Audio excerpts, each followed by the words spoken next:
pessoal, tudo bem com vocês? Mais um dia, graças a Deus, vamos lá trabalhar, né? Trazendo essa web aula para vocês. Hoje falando de humanismo, nossa segunda escola literária de língua portuguesa. Lembrando que na última aula a gente falou de trovadorismo, das cantigas, cantiga de amigo, cantiga de amor, cantiga de escárnio, de maldizer. Então nós tínhamos aí cantigas, trovas, né? E hoje a gente vai falar de humanismo, tá? Nossa segunda escola literária. Como vocês veem, a gente está no finalzinho da era medieval, começando agora o início, né? O Renascimento. Então é por isso que o humanismo também é chamado de pré-renascimento, o renascimento das artes, o renascimento das conquistas artísticas, da literatura, das pinturas, da ciência. Tudo volta agora no humanismo, ok? E como vocês podem ver, 1434 a 1527. Lembrando, gente, que nenhuma escola literária morre, tá? Simplesmente ela tem um auge, e esse auge a gente chama de escola, o tempo literário, tá? Então hoje a gente vai falar de humanismo. Presta atenção nessa imagem, que agora a gente não tem mais Deus no centro das atenções. Agora nossa atenção, nosso centro será o homem. E a isso nós vamos dar um nome, que é muito fixado, né, nesse humanismo. Então, agora será a nossa escola literária, o humanismo. Ok? Então, humanismo, 1434, 1527, né, mais ou menos essas datas, né, esses anos. Vamos lá? Então, esse homem no centro, a esse novo jeito de pensar, tirando Deus do centro, agora colocando o homem no centro, a gente vai dar o nome de antropocentrismo. Antropo, homem. Centrismo no centro. Agora, o homem vai ser o centro das atenções. O homem, ele deixa de receber aquela mensagem divina e começa a querer pensar. Eu quero pensar, eu quero sair da casinha. E ele se coloca agora no centro, tá? Antropocentrismo. No contexto histórico, o humanismo ou pré-renascentismo ou quatrocentrismo. Pessoal, o quatrocentrismo a gente vai ter o 360, o 400, o 500, e aí a gente vai ter essa questão do humanismo colocada principalmente no quatrocentrismo. 1434 a 1527, a Idade Média versus o Renascimento. A gente ainda vai ter muitas ideias da Idade Média e muitas ideias agora novas vindas no renascentismo, tá? Então, pessoal, vamos lá. Imagina uma ponte, ok? O que é uma ponte? Essa construção que faz a gente passar de um lado para o outro, tá? Então, imagina uma ponte. A essa ponte a gente vai dar o nome de renascimento, né? Ou, nesse caso aqui, a gente pode chamar também o humanismo de uma ponte. Por quê? Porque o Renascimento é uma ponte da Idade... O Renascimento é uma ponte da Idade Média para a Idade Moderna, para a Era Moderna, da Era Medieval para a Era Moderna. E o humanismo, ela é uma ponte do trovadorismo para o classicismo, né, que é a nossa próxima escola literária. Então, quando a gente tem uma ponte do trovadorismo para o classicismo, essa ponte a gente pode chamar de humanismo. Então, a gente tem aqui o humanismo sendo essa ponte entre o trovadorismo e o classicismo. E aí a gente tem também uma ponte da era medieval para a era moderna, e a essa ponte a gente vai chamar de renascimento. Então, o humanismo é uma ponte entre o trovadorismo e o classicismo, e a era medieval e a era moderna também tem uma ponte. A essa ponte a gente vai chamar de renascimento, ok? Renascimento cultural, esse renascimento, essa volta à Grécia Antiga, volta às coisas que tínhamos na Grécia, né? Então, a gente tem agora no renascimento, e aí a gente vai falar disso agora. Então, o que é o humanismo? O humanismo é um período de transição cuja economia passa do feudalismo para o mercantilismo e os ideais burgueses passam a influenciar a dinâmica social. Então, o que a gente falou lá no trovadorismo? Que a economia era o feudalismo, ok? Os feudos. E esse feudalismo, ele aqui no humanismo, ele começa a perder força. E o pessoal começa a querer lucrar com seus produtos. Então a questão do mercado, o mercantilismo vem à tona. Então eles não mais trabalham a questão da troca, mas agora eles trabalham a questão da venda. E os pequenos feudos começaram a ganhar mais e mais gente e começaram a se transformar em vilarejos, e esses vilarejos em pequenas cidades. E essas pequenas cidades começaram a lucrar com as mercadorias, o mercantilismo, e a esses pequenos vilarejos começamos a dar o nome de burgos. E quem mora nos burgos? São os burgueses, ok? Então agora os ideais burgueses começam a predominar, porque o mercantilismo, ou seja, a venda, a troca por dinheiro, começa a gerar lucros, começa a surgir. Então aqui agora a gente deixa a questão do humanismo, a gente deixa o feudalismo e passa a ser mercantilismo, a gente deixa o teocentrismo e começa a viver o antropocentrismo, a gente deixa, por exemplo, a trova, a música, se separa da poesia. Então tudo isso a gente começa num contexto do humanismo, ok? Então a gente tem a questão do bifrontismo. Duas frentes. A gente tem a religião versus a ciência. Aqui no humanismo começa a ciência a surgir muito forte, né? Giordano Bruno, ele traz os primeiros conceitos heliocêntricos, né? E aí ele morre por causa disso, lógico. Só que a ciência começa a ganhar uma nova função. O ser humano ele quer pensar. Ele para de pensar com a cabeça da Igreja Católica e começa a pensar com a própria cabeça. Então, a religião ainda está muito forte, né? Porque é algo que veio do meu pai, da minha mãe, da minha avó, mas o ser humano já começa a se colocar como pensante, não mais adotando pensamentos dos outros, mas agora pensando com a própria cabeça. Então, a questão da ciência vem muito à tona. Então, você tem duas frentes, esse bifrontismo. O espiritualismo, eu vou morrer, eu vou para o céu, eu vou para o inferno. Mas agora a gente tem a questão do material, do materialismo também. Então, duas frentes, dois pensamentos, a questão do bifrontismo. Declínio da organização feudal.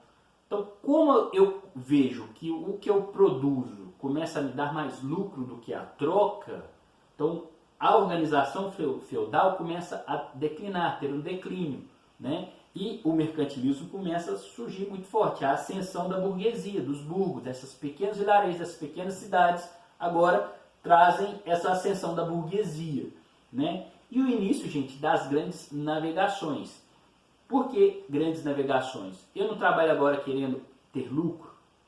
E se eu conseguir vender para o país vizinho, trazendo através de navios, eu começo a ter mais lucro. Eu vendendo para o país vizinho, eu tenho mais lucro, né, por essas navegações do que se eu vender para um vizinho de casa, por exemplo. Então, assim, isso dá início às grandes navegações, às rotas, né, conquista de novas terras. Essas grandes navegações, gente, que nós temos que agradecer pelo descobrimento do Brasil, tá? Por que descobrimento do Brasil? Aí a gente vai ver mais para frente que talvez o Brasil, né, não tenha sido descoberto, porque as Américas já tinham sido descobertas, né? Mas vamos lá.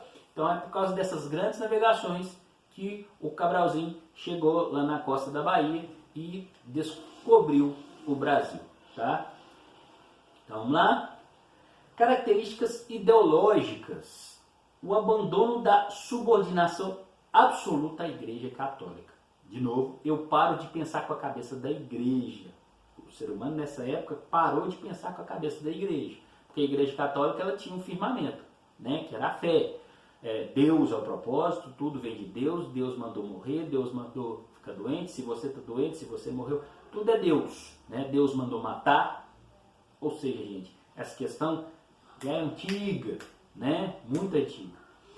O resgate dos valores clássicos greco-romanos. Gente, o retorno à Grécia. Lembrando que clássico, toda vez que a gente fala de clássico em literatura, a gente tem esse retorno à Grécia. Então, mais uma vez, a gente retorna para a Grécia. Então, é uma escola clássica.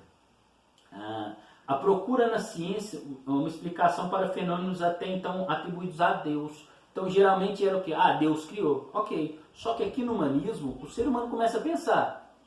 Deus criou? Ok. Me prova. Tá? O ser humano começa a procurar provas sobre até as criações divinas, né? Então, ele começa a procurar através da ciência algumas explicações que antes eram dadas. Ah, por que é assim? Ah, porque Deus... Ah, não, beleza, Deus quis, acabou. Só que agora ele começa a querer explicações, ele começa a não mais aceitar explicações tipo Deus que fez, Deus que criou. Ele começa a buscar explicações dentro das ciências, ok? A afirmação da capacidade do indivíduo em controlar seu próprio destino. Então, se eu quero pensar, eu tenho a capacidade de pensar, eu posso controlar o meu destino. O eu aqui vai mudar demais. Então, é o homem no centro mesmo, gente. O antropocentrismo agora é válido. Então, gente, por que a gente retorna para a Grécia? Porque a gente vai falar de lírico, a gente vai falar de épico, a gente vai falar de dramático. Aqui, então, no humanismo, as três obras são muito usadas. A gente usa lírico, a gente usa épico, a gente usa dramático, tá? E aqui eu trouxe para vocês o gênero narrativo com as prosas, o gênero lírico com as poesias e o gênero dramático com o teatro de Gil Vicente. A grande força do humanismo está no teatro, gente. Tá? Os textos teatrais de Gil Vicente é que trazem a força para a gente. E aí eu trouxe aqui para vocês o Diabinho e o Anjinho, que são personagens conhecidos como personagens que fazem essa demonstração que o Gil Vicente fazia. Né? Personagens alegóricos para explicar a questão do bem e do mal. Então o Gil Vicente é craque, gente, é gênio em fazer isso. Tá? Vamos lá então?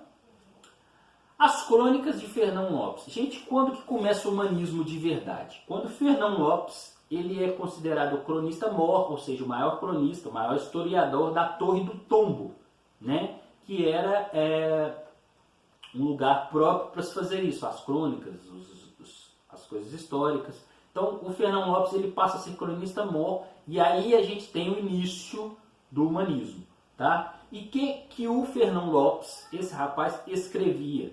Ele escrevia sobre narrações históricas e artísticas. Ele dava descrições detalhadas do palácio e das aldeias. Ele trazia apresentações de festas populares. Informava o papel do povo nas guerras e rebeliões. Então tudo isso eram as crônicas e as coisas, os contos históricos do Fernão Lopes. Então ele trazia isso e, lógico, como cronista-mor da Torre do Tombo, e ele fazia isso e dava nome de reis. Então, entre as suas crônicas mais famosas, tem sempre o nome de um rei. Então, ele, por exemplo, escreveu a crônica do rei Dom Pedro, a crônica do rei Dom Fernando, do rei Dom João I. Então, assim, essas crônicas ficaram famosas com o nome de reis. E ele, então, quando se torna cronista-mor da Torre do Tombo, ele começa a dar início, né, o pontapé inicial para o humanismo. Então, Fernão Lopes, dentro então do gênero narrativo, ok? Tem gênero lírico? Tem gênero lírico. A poesia palaciana. Poesia, lógico, a gente tem o poema, o gênero lírico, que acontecia dentro dos palácios. Então, acontecia dentro dos palácios. Por isso, então, o gênero, a poesia palaciana. E aí, a reunião dessas poesias, mais algumas trovas ainda, porque lembrando que o trovadorismo não morreu, a junção desses textos, a gente tem então um grande livro, né? E aí, esse grande livro dessas canções, dessas poesias, a gente vai dar o nome de cancioneiro. E é o grande cancioneiro dessa época, é o cancioneiro geral de Garcia Rezende. Garcia Rezende, gente, em 1516 pegou todos esses textos, trovas, poesias, juntou tudo num livro só e fez esse grande cancioneiro. O que falava então nesse? O que tem nesse cancioneiro de Garcia Rezende? A música dissocia-se da palavra, então agora tem música e tem poesia, não mais como no trovadorismo, que tinha trovas, que era a música e a poesia junto. Agora a música e a poesia se separam. O amor com intimidade. Lembra que lá na cantiga de amor e na cantiga de amigo, quando aconteceu o amor, ele estava falando de amor que se foi. Cantiga de amigo era a mulher, o eu lírico feminino, falando de um amor masculino que se foi para a guerra, largou dela. Então, o amor não tem ali o contato. E na canção de amor, você tinha também o homem colocando a mulher no pedestal e ele olhando de longe. É quando o fã se apaixona pela artista.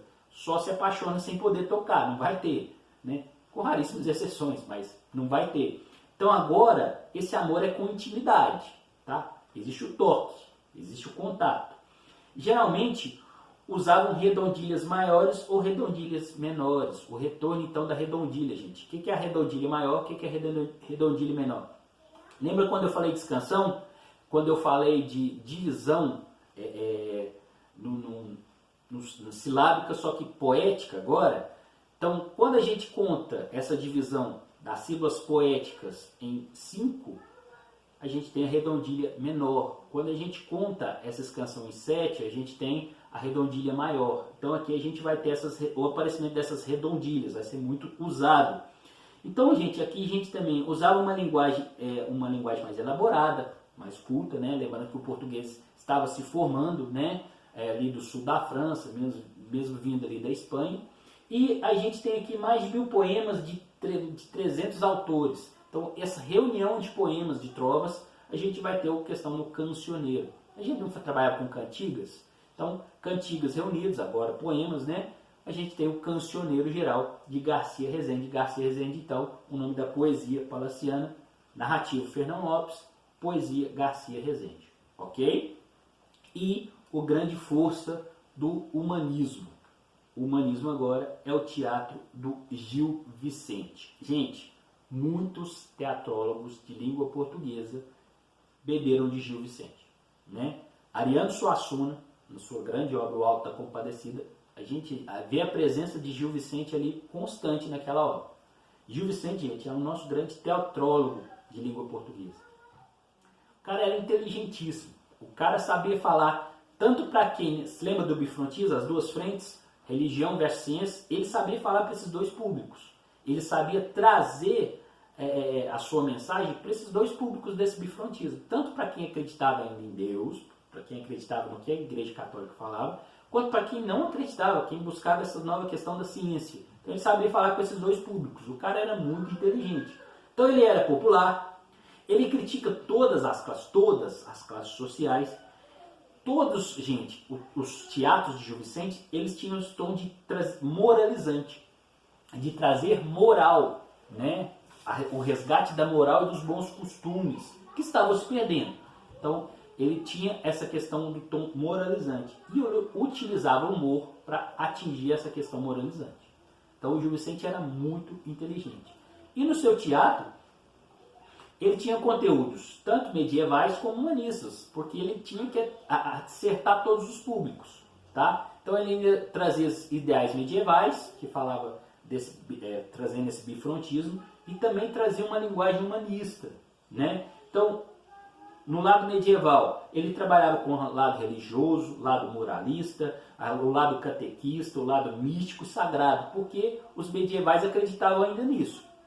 Só que ainda a gente já tinha um pessoal que queria pensar, pessoal humanista, e ele sabia escrever para esse público também. Então, ele escreveu textos pagões, críticos, satíricos, que falavam do cotidiano, que falavam do profano, né? Por quê? Porque isso era um público que ele queria atingir também. Então, ele usava tanto uma linguagem para o público que acreditava nas coisas medievais, tanto para esse público que acreditava nessas coisas novas. Então ele sabia atingir esses dois públicos. E dentro desse lado medieval, desse lado das pessoas que ainda buscavam as coisas da religião, ele escrevia alguns textos. Textos de mistérios, textos de milagres, textos moralizantes. E dentro desses textos moralizantes, gente, ele escreveu o seu grande sucesso, a trilogia dos Autos, entre eles o Alto da Barca do Inferno. Dentro desse texto, gente, ele cria personagens chamados alegóricos, né? As alegorias entre os personagens servem para explicar as coisas da religião. Por exemplo, o diabinho e o anjinho que eu mostrei para vocês servem para explicar o bem e o mal. Então esse bem e mal, eles são explicados com esses personagens alegóricos. E o Alto da Barca do Inferno, ele fala sobre isso, sobre personagens que vivem no nosso cotidiano e que vão para o inferno, lá no Rio Aqueronte, e eles tentam convencer o barqueiro, o diabo, que eles deveriam ir para o céu, e pelo que eles tinham feito, né, segundo a ótica deles, e o diabo, né, vai explicar a eles por que eles vão para o inferno, realmente pelas coisas que eles tinham feito. Então, essa questão da moral é apregoada a esses textos, então, do teatro do Gil Vicente, para esse público agora, esse público mais religioso. Só que ele tem texto também para o público novo, que não é tão religioso assim? Tem. Ele fala, por exemplo, essas encenações profanas das farsas. O que são essas farsas? As farsas são textos tal qual os autos, só que em vez de trabalhar com personagens alegóricos, ele trabalha com personagens tipos, ou personagens típicos do nosso cotidiano. São os personagens que são assim, bastante caricaturados. O que é caricatura? Caricatura é desenhar algo ou alguém com seus piores defeitos. Quando você coloca isso na literatura, quando você traz os defeitos, né, exacerbados, você tem uma caricatura. Então ele trazia esses personagens tipos com bastante caricatura. Então, por exemplo, quando você faz aquele personagem da Praça é Nossa, aquele político desonesto, ele é extremamente ladrão. Então isso é uma caricatura do nosso cotidiano. Então ele fazia isso com as farsas. Ele falava do nosso cotidiano com esses personagens do dia a dia. Então a farsa mais conhecida dele é a farsa de Inês Pereira. As momos, que são representações, né, mascaradas, ele colocava máscaras de animais, máscaras de pessoas, e tinha também as momos, personagens loucos, né? Gente, a gente tinha que falar com essas pessoas, a gente tinha que falar a verdade. E você quer alguém melhor do que os loucos para falar a verdade? Né? Os loucos falam a verdade e não precisariam enfrentar as consequências, porque os loucos eles falam a verdade sem precisar enfrentar consequências. Então ele tinha esses personagens, então esses sotias, personagens loucos que falavam a verdade na cara da população. Ok? Então a gente tinha esses sotias. Bom, pessoal, por hoje a gente fica por aqui. A gente falou então de humanismo. Então dentro do humanismo a gente fala das crônicas de Fernão Lopes, das poesias palacianas, do contexto, né, de Garcia Rezende, e dos teatros de Gil Vicente. Próxima aula nós vamos falar de renascimento cultural e do classicismo.